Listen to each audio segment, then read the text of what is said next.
Hey guys, welcome back to my YouTube channel. आज हम बात करने जा रहे हैं ड्रामा सी फांसी की नेक्स्ट आने वाली एपिसोड में कौन सा इंटरेस्टिंग सीन आप लोगों को देखने को मिलेगा। अब क्या यहाँ पर मंसूर साहब ये अपनी इंसल्ट बर्दाश्त कर पाएगा या हमेशा के लिए इस दुनिया से चला जाएगा। मुकम्मल डिटेल के साथ रिव्यू आप लोगों के साथ शेयर करेंगे। जल्दी से हमारे चैनल को सब्सक्राइब कर दें और साथ में लगे बेल आइकन बटन को लाजमी प्रेस कर दें ताकि नई से नई आने वाली वीडियो की नोटिफिकेशन आप लोगों को मिल सके। आखिरकार मुतैर अपनी गिरी हुई हरकत कारी देता है। अनीका का जो मकसद था, अनीका उस मकसद में कामयाब हो जाती है। मुतैर और अनीका की आपस में मंगनी हो जाती है। अनीका घर वालों को झूठ बोलकर मुतैर के पास आती है। किसी जगह पर छुप कर वो आपस में मंगनी कर लेते हैं। तो अनीका के पीछे शादी का जो दिन होता है वो भी बहुत ही ज़्यादा करीब आ चुके होते हैं। 1 या 2 दिन रह चुके होते हैं। तो आपस में बैठकर बातें कर रहे होते हैं। अनीका को भी बार बार कालें आ रही होती हैं और मुतैर को भी बार बार कालें आई होती हैं, क्योंकि अनीका घर वालों को झूठ बोलकर आई हुई होती है। तो अनीका मुतैर को कहती है कि मेरे घर वाले मेरा इंतजार कर रहे हैं, अब मुझे यहाँ से चले जाना चाहिए। तो वहाँ पर मुतैर अनीका को कहते हैं कि ठीक है, मैं आपको जाकर ड्रॉप कर देता हूँ, लेकिन एक बात कान खोल कर सुन लेना, इस बात का, इस निकाह का किसी के आगे जिक्र मत करना। वहाँ पर अनीका बड़ी परेशान हो जाती है क्योंकि वो चाहती है कि मुतैर आए और जाकर सबके सामने इजहार करे। तो मुतैर ने तो उसे साफ मना कर दिया। मुतैर इस वजह से उसे साफ मना कर रहा है कि अगर ये जाकर खुद सबको बोलेगी तो जो मेरा मकसद है, जो मैं अपना बदला लेना चाहता हूँ, वो मेरा बदला किसी भी सूरत में कामयाब नहीं हो पाएगा। मुतैर चाहता है कि मैं अपना बदला लूँ अपने मामू से, उससे पता चल जाए कि किसी की इंसल्ट करना, किसी की बेइज्जती करना कितनी बुरी बात होती है।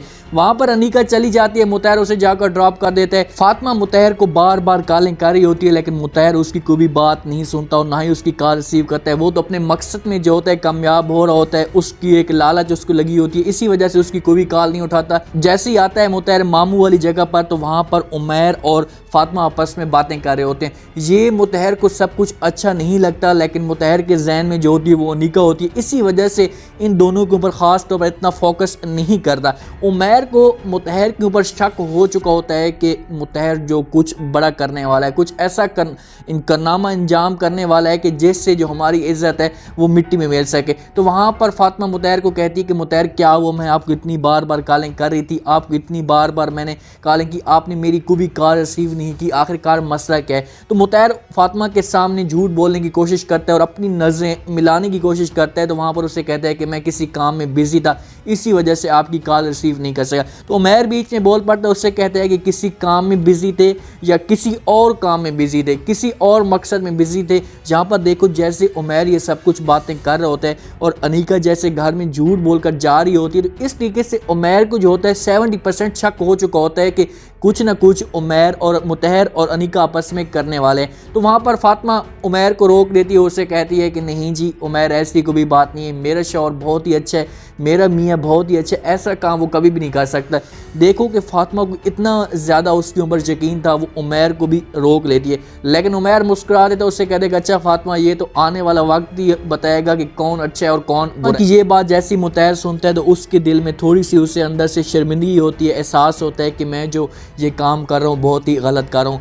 मुतैर चला जाता है अपने ऑफिस में, बहुत ज़्यादा अपसेट बैठ होता है, परेशान बैठ होता है, ना ही किसी के साथ बात करता है। उधर से सवेरा भी मिल चुकी होती है, वहाँ पर भी इनकी आपस में मुलाकात होती है। अब सवेरा भी हो सकता है कि मुतैर के साथ अपनी मोहब्बत का इजहार करे और मुतैर इसके साथ भी शादी करने के लिए तैयार हो जाए। तो अनीका उसे कॉल करती है मुतैर को, उससे कहती कि मुतैर तुम कहाँ हो, तुमने आकर अभी किसी के सामने इजहार नहीं किया, मेरा जो शादी का 1 ही दिन रह चुका है, इसके बाद मैं किसी और की बनते जा रही हूँ। जहाँ पर देखें एक मिस्टेक भी कर रहे हैं कि अनीका मुतैर को कह रही है कि मैं अब शादी 1 दिन रह चुका है और मैं किसी और की बन जाऊँगी। अनीका और अब मुतैर की आपस में मंगनी हुई है और किसी और के साथ भी वो शादी करेगी, ऐसा कभी भी नहीं हो सकता। मुतैर उसे कहता है कि आपको परेशान होने की कोई भी ज़रूरत नहीं, मैं आऊँगा और शादी वाले दिन ही आकर इजहार कर दूँगा। अब शादी का दिन आ चुका होता है, सुबह सारे खुशी खुशी से अनीका को तैयार करते हैं। फातिमा सबसे ज़्यादा बहुत ज़्यादा खुश होती है क्योंकि इसे दिली ये ख्वाहिश होती है कि उमैर और अनीका की आपस में शादी हो जाए। मंसूर साहब भी बड़ा खुश होता है। अनीका के एक जहन में इंतज़ार लगा होता है कि कब आएगा मुतहर और सबके सामने आकर इजहार करेगा। मंसूर साहब सुल्ताना बेगम को कह रहा होता है कि आज मैं बहुत ज़्यादा खुश हूँ, आज मुझे ऐसी खुशी मैंने ज़िंदगी में नहीं देखी, क्योंकि किसी का जब बेटा होता है, बेटे की शादी, इससे सबसे बड़ी खुशी इससे क्या हो सकती है। सुल्ताना बेगम भी बड़ी खुश होती है, उससे कहती है कि हाँ मंसूर साहब मैं भी बहुत ज़्यादा खुश हूँ, मेरी बेटी की भी शादी हो रही है और दोनों की एक साथ हो रही है, दोनों एक ही ख़ानदान में हो रहे हैं, तो इससे ज़्यादा हमारी खुशी और क्या हो सकती है। लेकिन उनको क्या पता कि ये जो खुशी है ये खुशी अब गम में तब्दील हो जाएगी। तो वहाँ पर फातिमा को लेकर आ रहे होते हैं स्टेज की तरफ, उमैर भी मौजूद होता है। अनीका आप देख रही होती है मुतहर की तरफ, मुतहर की आंखों में मुस्कुराहट होती है क्योंकि उसका जो मकसद है वो पूरा हो चुका है। जैसे ही वहाँ पर मौलवी साहब इनके पास पहुँचता है, उमैर चला जाता है, अनीका भी चली जाती है। अनीका उदास बैठी होती है कि कब मुतहर ये अपनी मोहब्बत का इजहार करेगा, सबको बताएगा। तो वहाँ पर मुतहर इनको रोकने की कोशिश करता है, निकाह शुरू होता है, मौलवी साहब पेंसिल चलाने लगते हैं तो मुतहर इनको रोक लेते हैं, उससे कहते हैं कि रुकिए मौलवी साहब।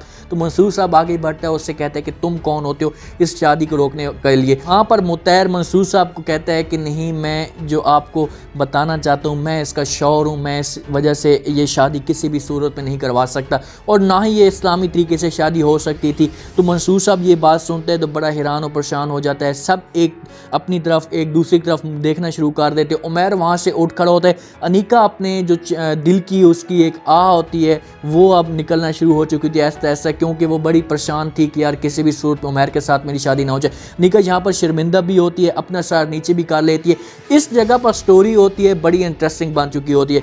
एक तो मंसूर साहब अनीका से पूछेगा कि बेटा ये सब कुछ क्या है, क्या ये मैं जो सुन रहा हूँ क्या ये सच है। दूसरा मुतहर के पास जो होंगे वो सबूत भी होंगे, मुतहर इनको निकाह नामा भी दिखा देगा, ऐसे कहेगा कि ये जो लो मेरे पास अनीका और आपस में मेरी मंगनी का निकाह नामा है, ये देख लो। इससे ज़्यादा और कोई बात भी नहीं हो सकती, इससे ज़्यादा और कोई सबूत भी नहीं हो सकता।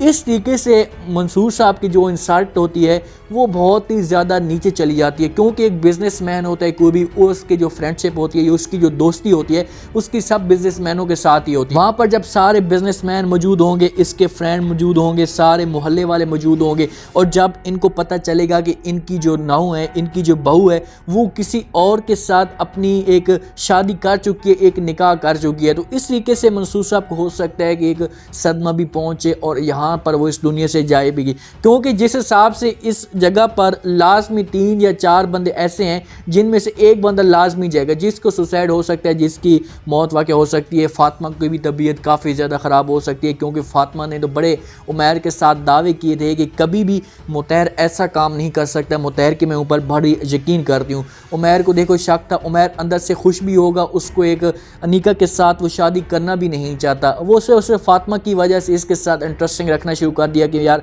देखो फातिमा जब कह रही है कि मैं इसके साथ शादी कर लूँ, मैं इसके साथ एक अच्छा वक्त गुजार लूँ, अच्छी ज़िंदगी गुजार लूँ, इसी वजह से उसकी वो बात मान लेता है। मुतहर के अंदर से दिल बिल्कुल भी नहीं है अनीका के साथ शादी करने के लिए। अब फातिमा आएगी मुतहर के पास, उससे पूछेगी हाँ भाई मुतहर मैं तो तुम्हारे ऊपर बड़ा यकीन करती थी, मैंने तो बड़े तुम्हारे ऊपर दावे किए थे, लेकिन ये सब कुछ क्या है, तुम अगर ऐसा सब कुछ करने लग गए थे तो मुझे बता देते, मैं सबके सामने बात करती है, इस बात को हल कर लेते, मसले से आराम के साथ बिठवा देते। तो मुतहर उससे फातिमा को जवाब भी देता है, उससे कहता है कि तुम मेरे साथ मोहब्बत कहाँ करती हो, अगर तुम मेरे साथ मोहब्बत करती तो ये दिन मुझे कभी भी ना देखना पड़ता, मैं अनीका की तरफ गया हूँ तो सिर्फ इसी वजह से गया हूँ कि तुम मुझ में इंटरेस्टिंग रखती ही नहीं है। अब फातिमा को हो सकता है कि उमैर कहे, सारे उसके घर वाले कहे, मंसूर साहब कहे कि तुम मुतहर से तलाक ले लो, लेकिन फातिमा इस बात से बिल्कुल भी इनकार कर देगी।